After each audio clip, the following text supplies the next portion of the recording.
Maintenant, dans ce tutoriel, après avoir vu les niveaux, la gestion des niveaux, nous allons nous intéresser, toujours en continuant logiquement là, aux séries. Si vous avez choisi un collège, lorsque vous allez cliquer sur série, vous allez voir que certaines séries sont déjà répertoriées là. Certaines séries sont répertoriées. Vous pouvez en ajouter si vous voulez. Vous cliquez simplement. Vous mettez le libellé de la série, par exemple B. Voilà. Et vous cliquez sur enregistrer. Vous allez voir effectivement que la série B a été enregistrée. Là, voilà. A été enregistrée. Vous pouvez modifier le libellé d'une série. Donc, réellement, lorsque vous avez choisi le type d'établissement, les séries ont déjà été enregistrées. Donc, là, nous sommes dans un type collège et lycée.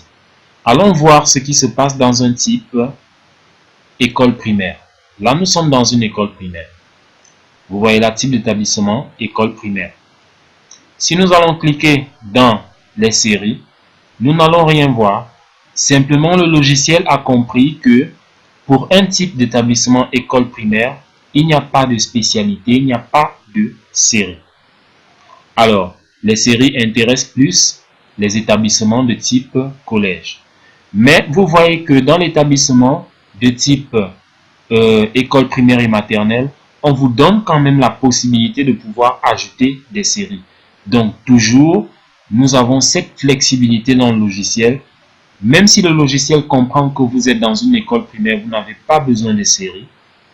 Vous pouvez quand même, si vous le voulez, ajouter des séries.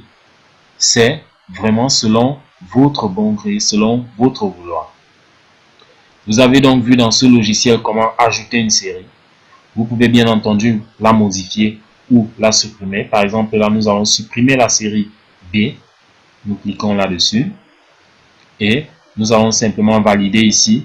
À travers ce bouton supprimer, nous allons valider la suppression.